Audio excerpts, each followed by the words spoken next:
In the 1800s in the United States, you had most young people were children of farmers. They worked in the fields. And when somebody proposed that America institute a system of public education for all young people, the parents of the poor parents said, no, we can't allow our kids to go to school. They need to work, otherwise we starve. We don't have enough hands to work in the fields. So they opposed public education. The business community said, we want a system that will create, quote, industrial discipline. Industrial discipline meant you showed up on time. And you did the same work again and again and again and again, just as you did on an assembly line. And what happened was we designed schools that actually resemble the factory. If you look at our schools even today, they simulate factories. Kids have to arrive on time. Why is that? Because in the field, if you come late, it doesn't matter much. Your Uncle Charlie can, fill in for you for a few minutes. And the bells ring to tell you when the class ends and the next one begins. If you, as one person, comes late to the assembly line, you might have 1,000 workers standing by doing nothing, waiting for this function to be done before they can work. So the cost of the workers coming late is extremely expensive. Now what's happening? Now more and more people aren't working like that. They're working at home, or they work at different hours, strange hours, and so forth, and you don't need everybody showing up at exactly the same time.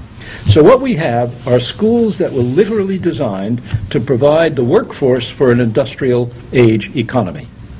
And they do that very well, but that's not the kind of economy that we have anymore. And therefore, the entire system is obsolete. And we were waiting for Bill Gates to say something. And about 2 years ago, he finally said the right words.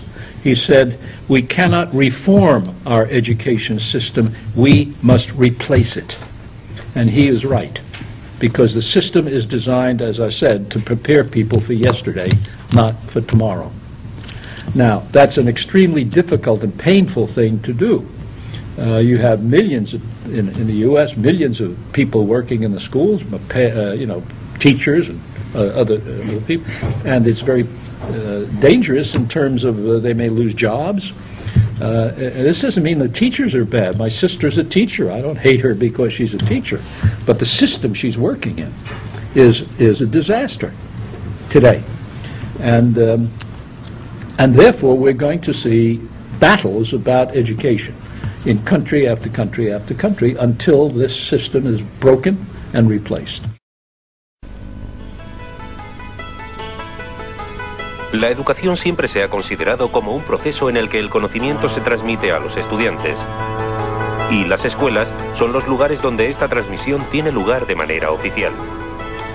Pero es evidente que este sistema educativo comporta un nivel elevado de desencanto y frustración entre los implicados y cada vez está más cuestionado.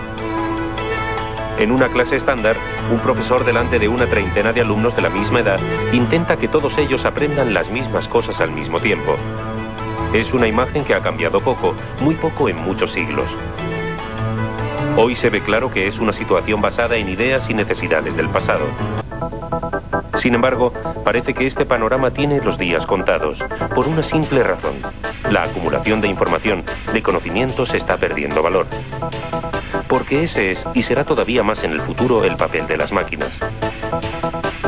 Serán los ordenadores omnipresentes los que nos proporcionarán la información que queramos en cualquier momento.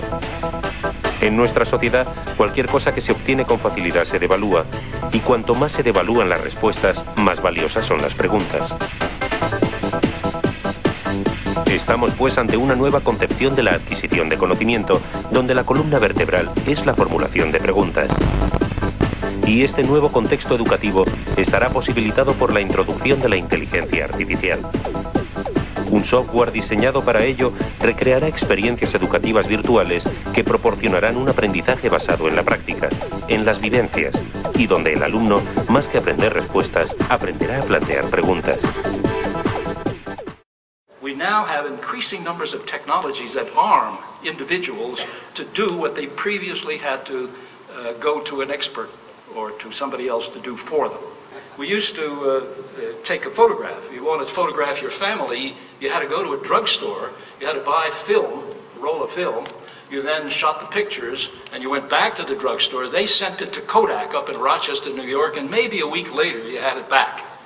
Well, now we have the camera in your hand, and it makes that entire process, makes it possible for the user rather than somebody else to make that process, and indeed increasing. I don't know how many of you worry about blood pressure, but you used to have to go to a doctor and say, "Doc, what's my blood pressure?" Now you can buy a blood pressure machine, you have it, it's your own, you do the job that the doctor used to do as far as finding out what your blood pressure was.